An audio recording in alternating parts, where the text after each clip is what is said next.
वैदिकी अमृत ध्यान साधना प्रभात सत्संग में आप सभी साधक साधिकाओं का, उपासक उपासिकाओं का हार्दिक स्वागत। आइए पूर्व की भांति आज के ब्रह्म मुहूर्त में, आज की ब्रह्म वेला में भी हम उन महान प्रभु पार ब्रह्म परमेश्वर सच्चिदानंद स्वरूप भगवान के महान गुणों को, महान कृपाओं को, उनकी महान महिमा को अपने जीवन में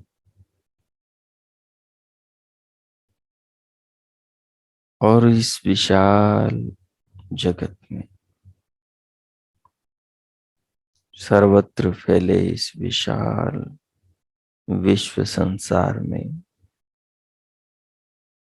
और अपने देह के भीतर के शरीर में,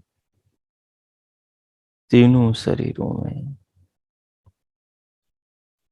पांचों कोषों में, दसों प्राणों में,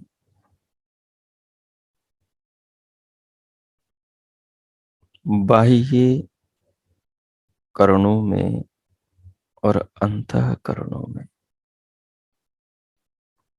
शरीर के भीतर के असंख्य देह के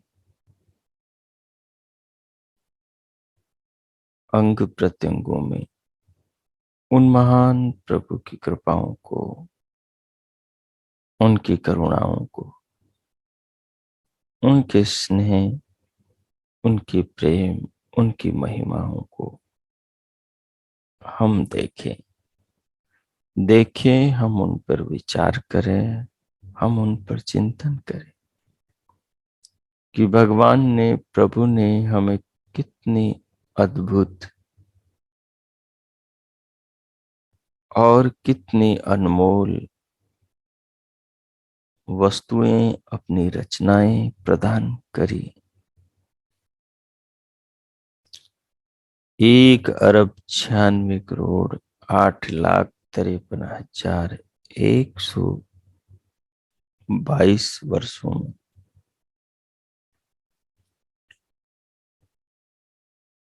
मानव उत्पत्ति से लेकर अब तक भगवान के जैसे रचना, भगवान के जैसे अंग प्रत्यंग, भगवान के जैसा शरीर संसार में कोई नहीं बना पाया।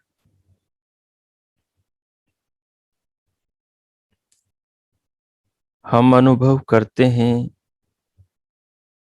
कि हम स्वयं नहीं बने।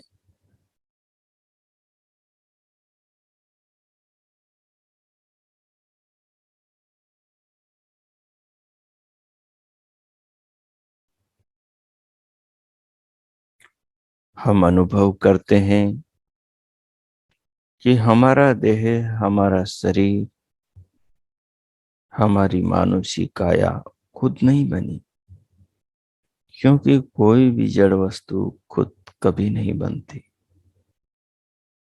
उसे सदैव एक बनाने वाले कुशल कारीगर की बुद्धिमान निर्माता की जरूरत होती है। वो बुद्धिमान निर्माता ही बुद्धिमत्ता पूर्वक कोई निर्माण कर सकता है। जिस निर्माण में बुद्धि प्रतीत हो, जिस निर्माण में बुद्धि का प्रयोग किया है, ऐसा उस निर्माण को देख करके लगता हो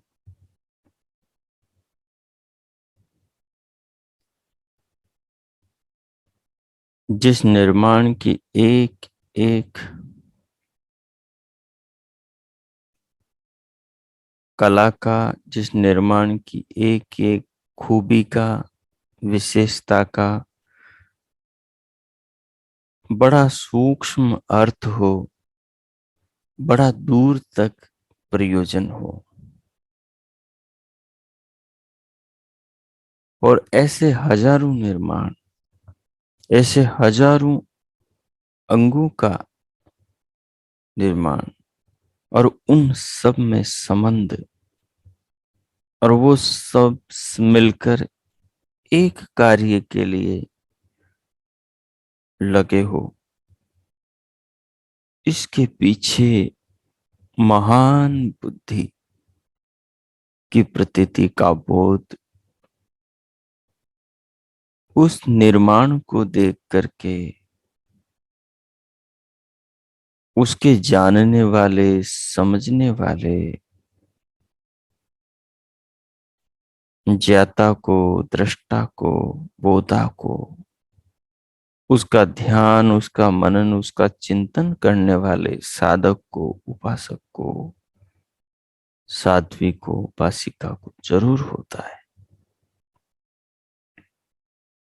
बस ये है कि वो निर्माण में उतर जाए, वो कला में उतर जाए, वो उसकी खूबियों का बड़ी बारीकी से अध्ययन करे, वो उसकी विशेषता का बड़ी बारीकी से मनन करे, वो वहां बैठ करके उसमें रम करके, उससे जुड़ करके उसका चिंतन डूब करके करे, तो फिर वो उसकी महत्व के रहस्य में, उसके निर्माण के पीछे के उद्देश्य में झांक सकेगा और महसूस कर सकेगा। एक देह में आंख है, चक्षु इंद्रिय है। मनुष्य, साधक, उपासक भगवान की उपासना करते हुए जगत का अवलोकन करने वाले प्रभु द्वारा बनाई इस आंख का अवलोकन करें, इस नेत्र के रहस्य में उतरे, इस नेत्र के विज्ञान में मन को लगाएं और चिंतन करें। प्रभु से कहें कि मुझे इसके स्वरूप को जनाएं, और भगवान से कह के खुद न बैठ जाएं, खुद भी उसके लिए पूरा प्रयत्न करें।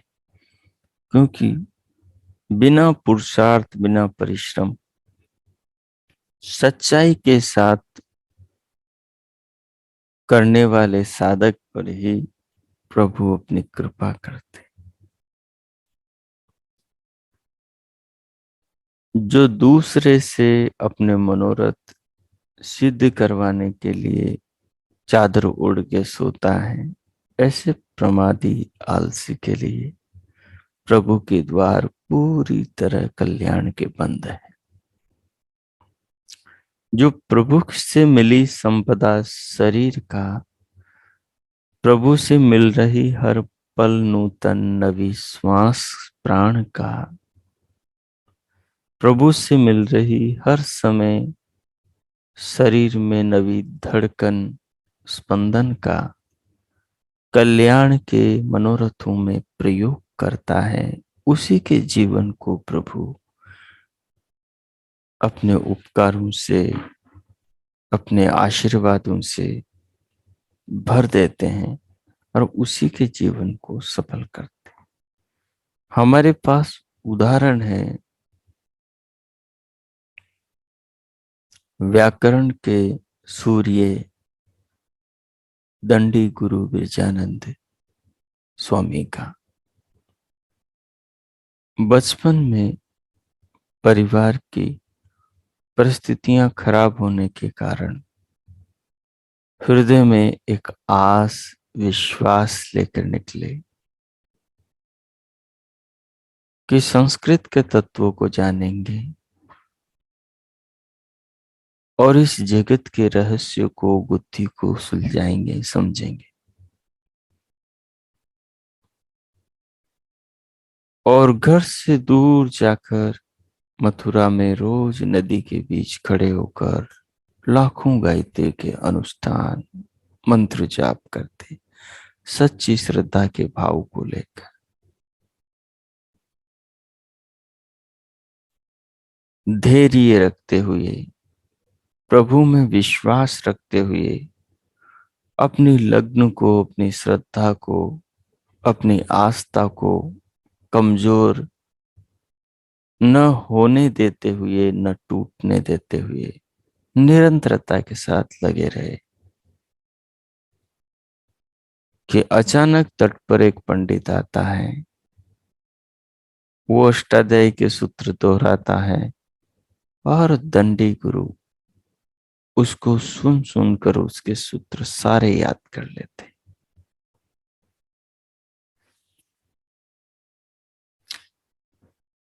इसे अथक परिश्रम, अथक पुरुषार्थ कहते हैं कि नदी के बीच खड़े होकर गायत्री का जाप करना, सुन सुन कर ही सूत्रों को स्मरण कर लेना, क्योंकि नेत्र तो चले ही गए थे।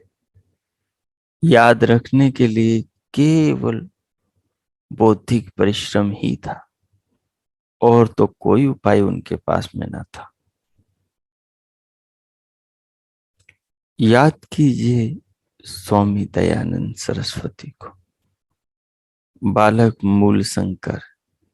जब समझ में आया कि ये शिव पंडित तो महाशिव प्राण वाला शिव नहीं है, ये तो चूहों के मलमूत्र से भी अपनी रक्षा नहीं कर सकता, भला ऐसा शिव कैसे हो सकता है कि उसके ऊपर चूहे पेशाब करें, चूहे विष्ठा करें और वो उनके मलमूत्र विष्ठा में दबा रहे। वो तो बड़ा पराक्रमी, बड़े राक्षसों का संहारक और बड़ा शांत स्वभाव का और बड़ा उग्र स्वभाव का विद्वान कैलाशपति, कैलाश का राजा था। वो ये कैसे हो सकता है? ये वो नहीं है, मुझे उस सच्चे शिव को खोजना है। ऐसी ज्योत हृदय में जगी कि उसको बुझने नहीं दिया। उसकी लगी लग्न को प्रभु ने भी टूटने नहीं दिया। उसके हृदय की ज्योत को और भी घी डालकर जगमगाया। पहले चचे, पहले बहन की मृत्यु हुई, उससे वो ज्योत में और भी ज्यादा तीव्रता आई, मानो उस ज्योति को और घी मिल गया। वो वैराग और भी प्रबल हो गया। संसार के सब बंधनों को छोड़कर पहले शिव को जानना है। चाचा की मृत्यु ने और उस शिव के जागने जानने की ललक को और भी प्रगाढ़ किया। और विवाह के आमंत्रण ने तो उसे फिर से झकझोर के रख दिया कि जीवन गया, फिर तो अवसर ही नहीं मिलेगा सत्य शिव को जानने का। तो रात में ही निकल पड़े और उसके बाद में कहां कहां नहीं भटके, कहां कहां नहीं गए, किन किन से नहीं मिले। अंत में भगवान नहीं मिले तो हतोत्साह होकर एक नदी को पार करते हुए, उसके बर्फीले पानी से पीड़ित होते हुए, उसके बर्फ के टुकड़ों से पांव लुहलुहान हो गए, चमड़ी छिल गई और हड्डियों से बर्फ टकराने लगा, हड्डियां गलने लगी।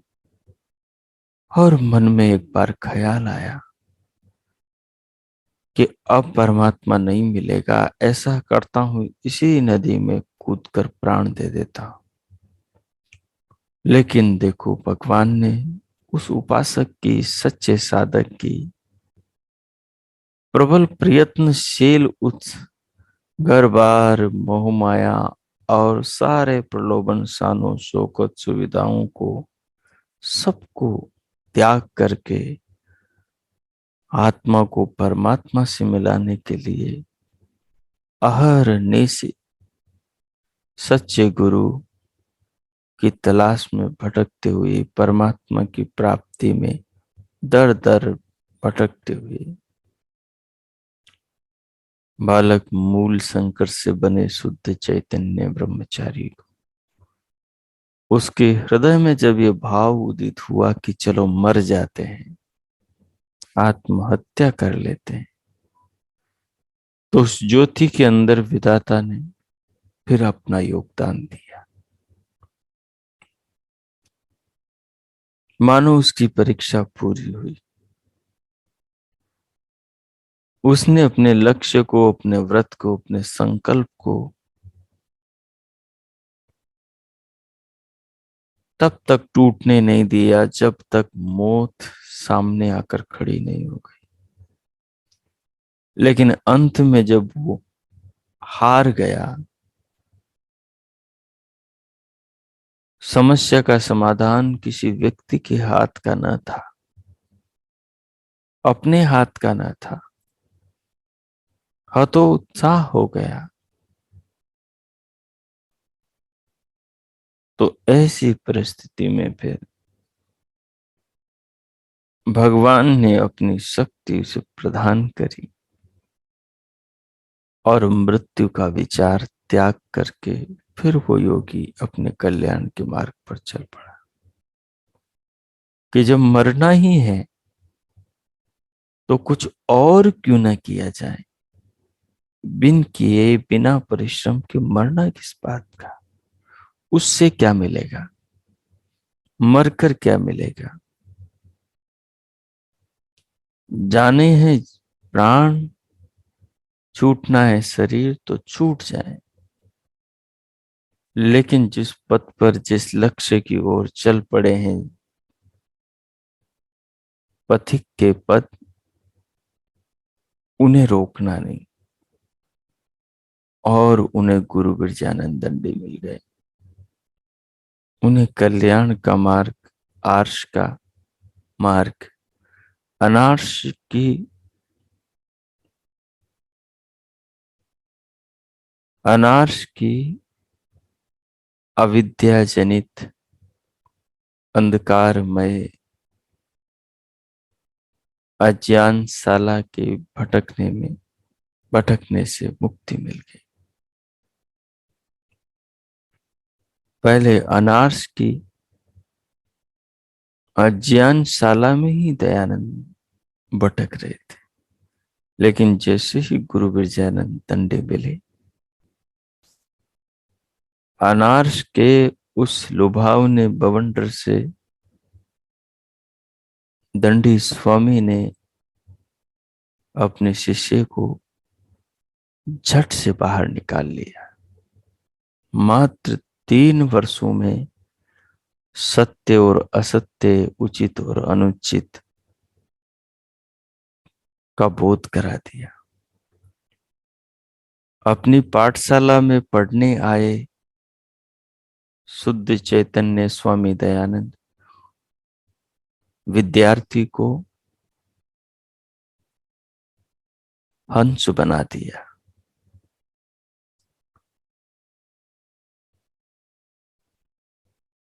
नीर शीर का, उचित अनुचित का, सत्य असत्य का, आर्ष अनार्ष का भेद करने वाला प्रतिभावान विद्वान बना दिया।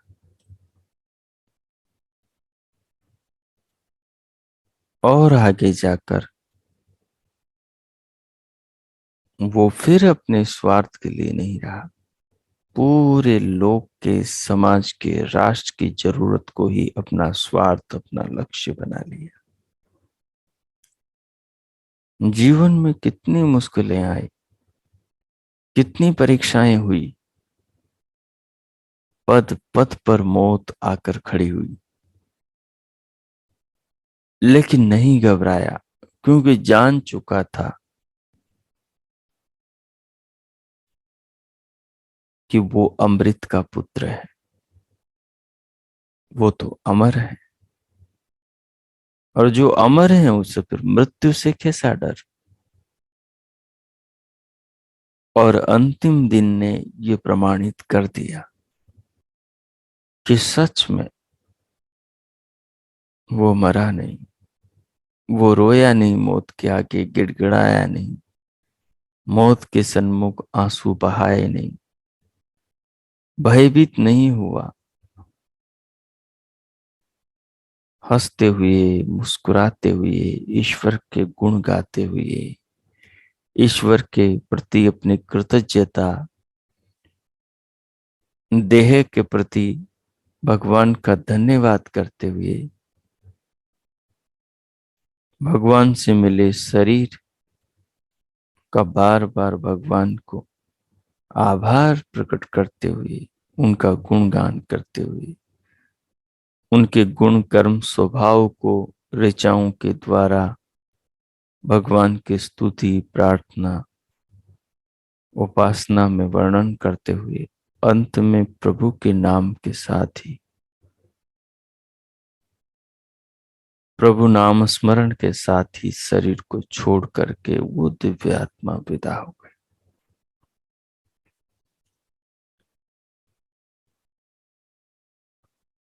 तो जो सच्चे मन से पुरुषार्थ करते हैं परमात्मा की भक्ति में, जो भगवान की शक्तियों को जानने के लिए सच्चे मन से मेहनत करते हैं, परिश्रम करते हैं, दिखावा नहीं करते हैं, दूसरों को नीचा दिखाने के लिए भक्ति नहीं करते हैं, लोक में अपनी प्रसिद्धि के लिए भक्ति नहीं करते हैं,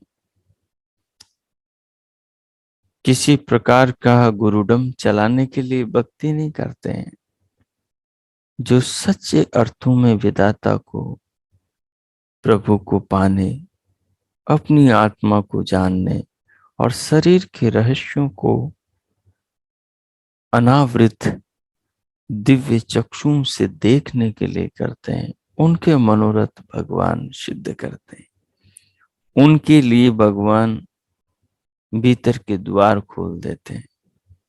उन्हें पता ही नहीं लगता दिनों दिन वो कैसे गहरे रहस्यों में प्रभु के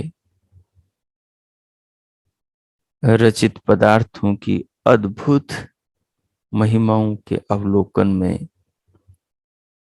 सामर्थ्यवान होने लगते हैं।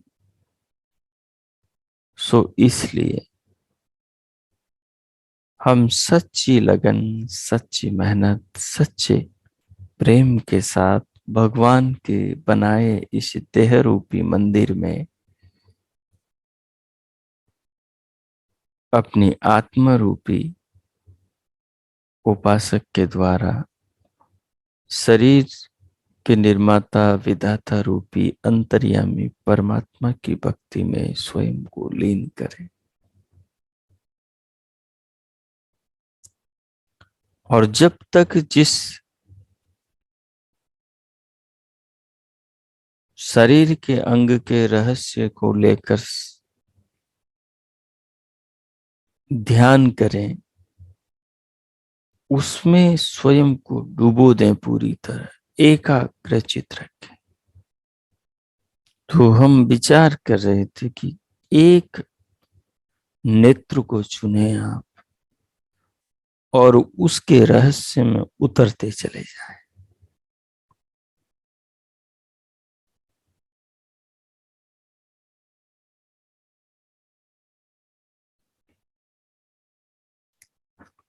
जीवन में उसकी उपयोगिता क्या है, वो कैसे विज्ञान से बना है, उसके बनाने में कितना दिमाग लगा होगा,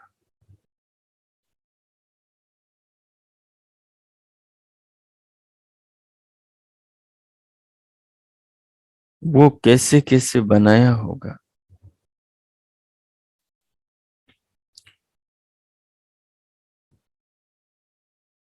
और वो नेत्र कैसे बना होगा शरीर में, माँ के गर्भ में।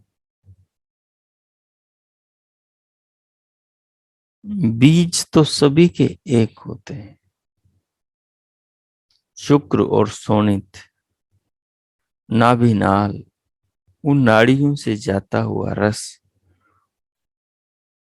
वो जो रस जा रहा है, वो जो दोनों के बीच है, उनसे कैसे नेत्र बना होगा। नेत्र का धर्म दिखाना है और कान का धर्म सुनाना है, दोनों अलग अलग धर्म है। घ्राण का धर्म सूंघना है, रसना का धर्म चखना है, पदार्थ के स्वाद को जानना है। तो त्वचा का धर्म स्पर्श करना है, वस्तु के खुरदरे, चिकने, उष्ण, शीतल स्पर्श को पहचानना है।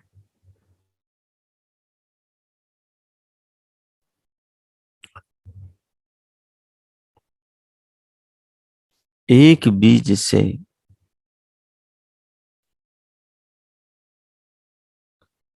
एक रस रक्त से कैसे अलग अलग गुण वाले,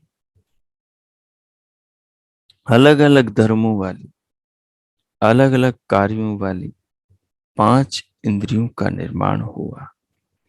इनके पीछे की बुद्धि को देखो आप, ध्यान में इन पर विचार करें आप।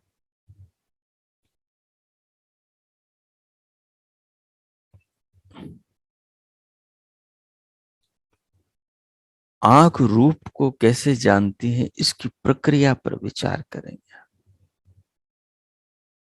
एक समाधि है आनंद समाधि। कहते हैं जब साधक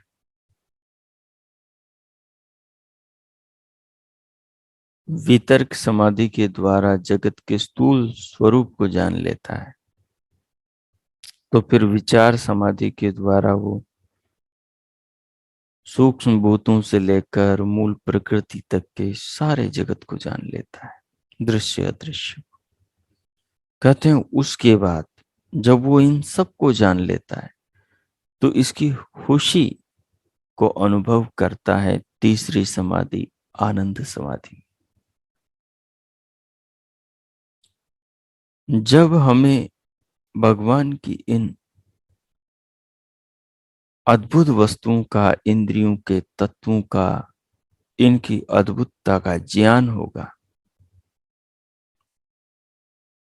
स्वयं के द्वारा अनुभव होगा देह के भीतर, क्योंकि ये इंद्रियां कहीं दूसरी जगह नहीं है, जो कि हमें किसी से पूछना पड़े कि तुम बताओ इनमें क्या क्या है। नहीं, है तो अपने ही देह में है, हमें ही इन्हें देख सकते हैं। चक्षु बाहर ही नहीं, चक्षु भीतर भी है, जिससे आप भीतर का प्रकाश देखते हैं। एक मन है जो शरीर में भीतर सर्वत्र जा सकता है, लेकिन भीतर प्रकाश को पैदा करने के लिए धैर्य और पुरुषार्थ चाहिए। जो प्रकाश भीतर की सारी रचनाओं को, पदार्थों को प्रकाशित कर सके।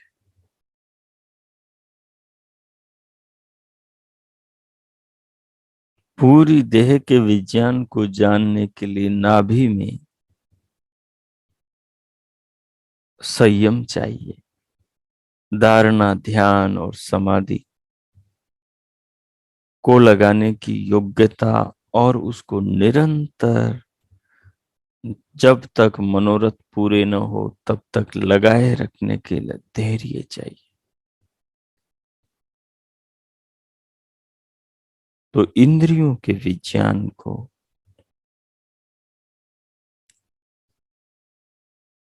उनके निर्माण में कितनी विशिष्ट बुद्धि, कितने विशिष्ट ज्ञान का प्रयोग हुआ है, उस चिंतन को करें।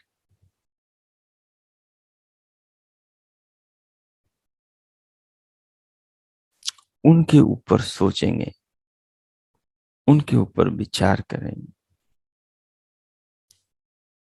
नेत्रों से कैसे हमें बाहर की चीजें दिखती, कैसे भीतर दिव्य प्रकाश दिखता है, कैसे हमें कानों के आकाश में कानों के द्वारा, श्रोत्र इंद्रिय के द्वारा भीतर की दिव्यनाद और बाहर के शब्द सुनाई देते हैं।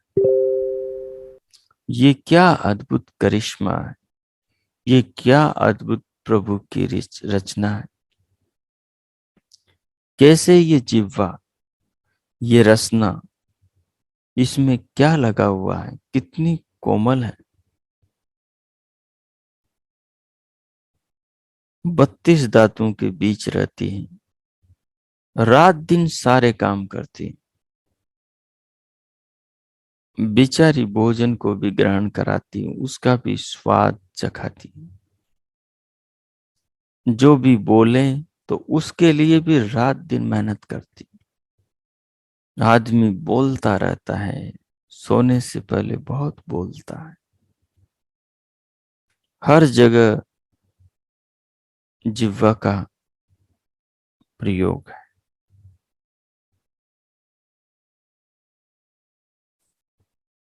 जिह्वा के अंदर सब जगह अलग अलग रसों को ग्रहण करने की सूक्ष्म सूक्ष्म ग्रंथियां लगी हुई है।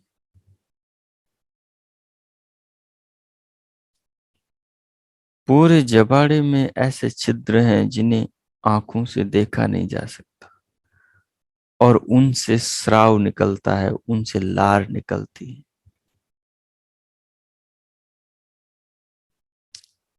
तो शरीर के इस भगवान के मंदिर की कैसी रचना हुई है, इसको जब योगी, इसको जब साधक, उपासक, उपासिका, साधिका समझती है, इस पर विचार करते हैं, तो फिर वो भगवान से जुड़ते जुड़ते जुड़ते चले जाते हैं। उन्हें जीवन का अर्थ, मतलब, उद्देश्य सब साफ दिखाई देने लगता है। उन्हें समझ में आने लगता है कि भगवान से बड़ा कोई नहीं। हम लाख चतुराई कर लें लेकिन अपने किए का फल जरूर मिलेगा। जब ये बात दिमाग में भली भांति बैठ जाती है तो बुरा करने का काम आदमी पूरी तरह बंद कर देता है, कल्याण के मार्ग पर चल पड़ता है। उसी दिन से उसकी आत्मा का, उसी दिन से उसकी आत्मा के कल्याण के द्वार खुल जाते हैं, परमात्मा की ओर बढ़ चला जाता है। सो इसलिए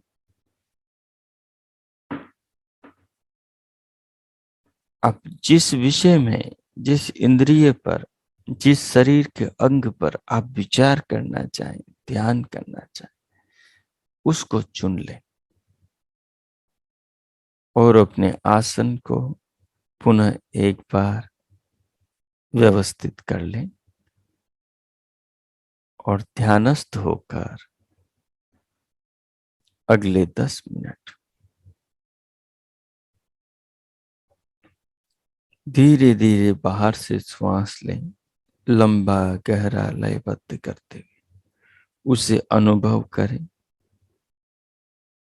और अनुभव करते हुए उसमें डूब जाए। फिर दिव्यनाथ को सुने, दिव्य प्रकाश को देखें, पूरे शरीर को प्रभु नाम का मानसिक जप करते हुए अनुभव करें। अनुभूति में पहले स्वयं को डुबोए। अनुभूति से शरीर में सात्विकता बढ़ती, अनुभूति से शरीर में सत्व गुण बढ़ता है, अनुभूति से शरीर के अंदर, मस्तिष्क के अंदर, मांसपेशियों के अंदर ऊर्जा का विकास होता है। शरीर धीरे धीरे निर्भर होता है, शरीर में अनुसंधान में रुचि बनती। तो अनुभव भी करें, फिर बीच बीच में श्वास को रोककर, प्रभु नाम के मानस जप को रोककर विचार करें किसी एक बिंदु पर। नेत्र पर करें, श्रोत्र पर करें, रसना पर करें, घ्राण पर करें, त्वचा पर करें, मन पर करें, मस्तिष्क पर करें, पांव पर करें, हाथ पर करें, छाती पर करें, गर्भ में बनने वाले शिशु पर करें। जो भी विषय आपको अनुकूल हो, केवल एक ही विषय को लें जो सरल हो और जिस पर आप चिंतन कर सके। मैं मौन होता हूं। आगे के 10 मिनट आप ध्यान में चिंतन करें। ओम कीजिए।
हो हो। इस प्रकार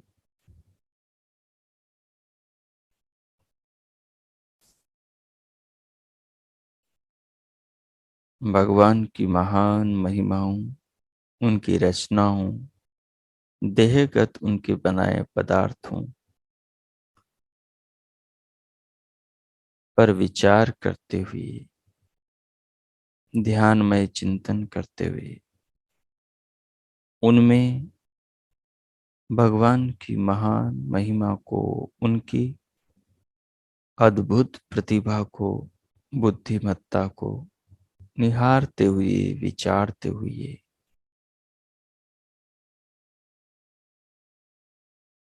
उस अंग से मिलने वाले उपकार को, जीवन में लाभ को, हर पल मिलने वाले सुख को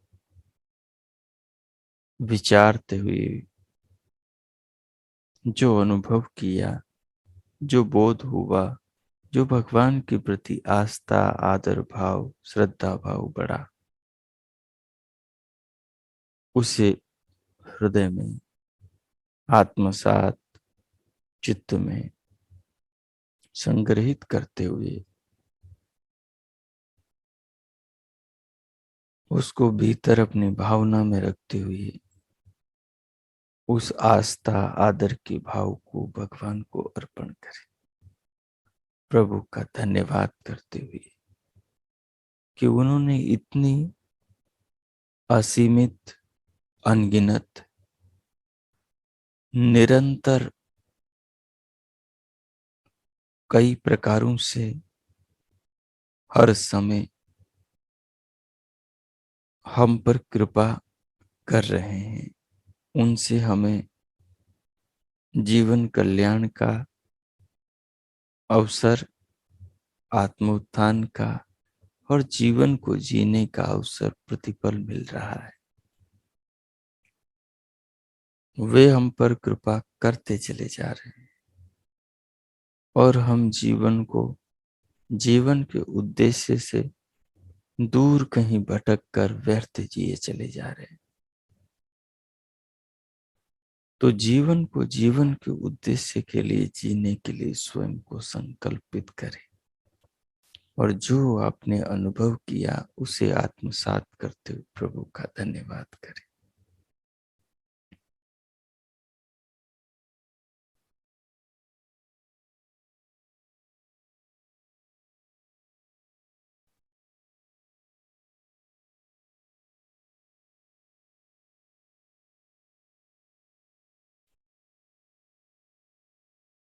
प्रभु का धन्यवाद करते हुए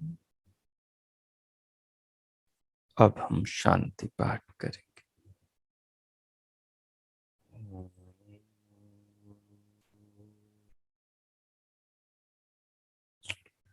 ओम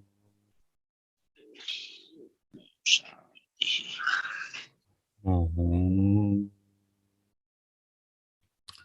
शांति शांति शांति। ओम। ओम। आज का आप सबका दिन शुभ हो, मंगलमय हो। प्रभु से सबके लिए बहुत बहुत मंगल कामनाएं, हार्दिक शुभकामनाएं। इति ओम।